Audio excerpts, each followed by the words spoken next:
A teď mi dovolte, abych přivítal Juraj Šako!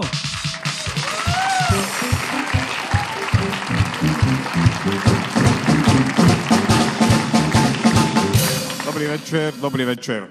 Takto, ja som minulý týždeň rozmýšľal a som si to zapamätal, lebo to nerobím často. A ja som tak ako zvažoval, že prečo sú tie ženy také ako iné? Hej, že prečo? A som nezistil, lebo bola streda, som mal krv úplne inde. Tak som ako zvažoval, že si zakúpim publikáciu a hneď som to aj urobil. To ma zaskočilo, lebo čakal som také niečo tenšie, ale bolo to dosť hrubé. Ale ma to zaujalo, už nadpis. Si vrajím, nadpis je silný, na čo čítať knihu, hej?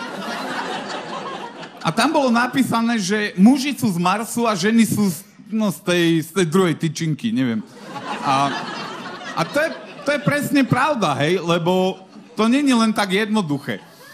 Začal som to tak nejak skúmať. Viete, mne sa to stalo, hej, tak človeku sa stane, že má ženu a potom aspoň je čo ľutovať. A ja som tak minulý týždeň prišiel domov z práce v nedeľu. Je pravda, že som vyrazil z práce v piatok, ale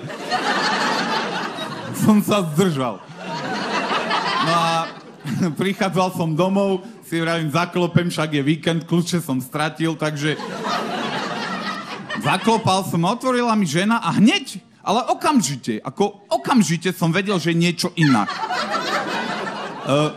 Viete, tá tvár, ktorá väčšinou ako hrá všelijakými takými mimickými svalmi, dá sa povedať, že aj betónový múr má viac výrazov, hej?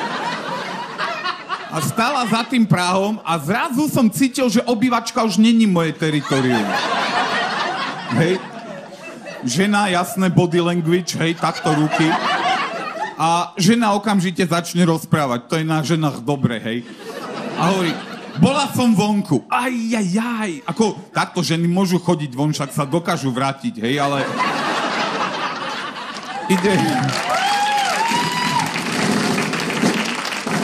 Ide o to, že v momente, ako ženy opustia byt, začínajú sa socializovať, hej. A vlastne zbierajú informácie. A to už pri vchode už vedia všetko, hej? Neviem, na čo chodia do mesta. No ale, teda už toto mala všetko zistené a hovorí mi, počúvaj, ja som bola vonku, stretla som Gitu, ona stretla Karola, samozrejme už pri Gite som nechápal.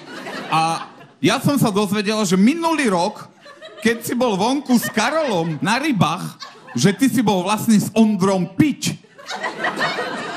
Dámy, ženy, teraz by som chcel na vás apelovať, hej, že rok dozadu, hej, muži to majú tak, že čo sa stalo včera, zhltla história, hej. No a to by som prijal, že žena by povedala, no a už to viem, poď večerať, hej. Nie, lebo ona tam stojí ako Gandalf s tou palicou. You shall not pass.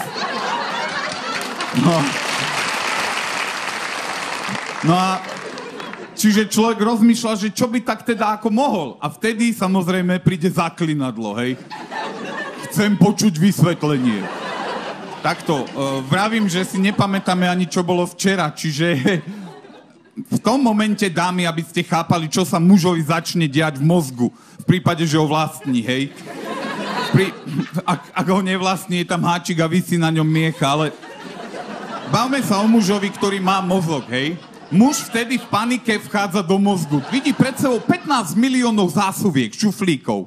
A v nich sú spomienky a veci. On túži tej žene dať odpoveď. Akúkoľvek. Vygenerovať príbeh, hej? A vtedy začne hľadať. Čo by som jej ponúkol? Hľada, lenže v ženinom svete to vyzerá takto.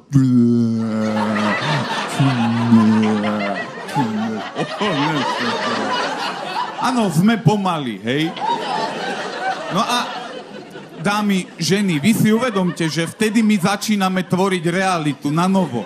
Pretože pravdu už dávno nevlastníme, hej?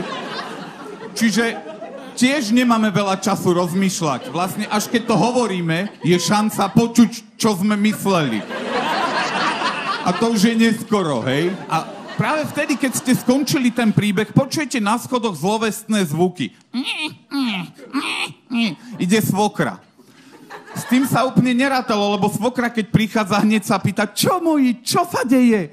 Žena jej všetko vysvetlí a vy zrazu ste pri tom, ako musíte nanovo vymýšľať príbeh, lebo ste nemali v pláne ten predošlý si zapamätať. Čiže žena má dve verzie reality, hej? Viete, neviem, či viete, aký je najlepší darček pre ženu. Poznáte to, že záchodový zvon? Taká tá vec na záchod gumená. Vôbec neposielam ženy na záchod. Najlepší darček je to preto, lebo ženy milujú vyťahovať staré sračky. No. A preto sa rozlúčim s vetou, ktorá je naozaj hodná toho, aby si ju niektorí muži vytetovali na rameno. Dámy a páni, nezabudnite, že aj hádka je čas strávený spolu. Ďakujem pekne.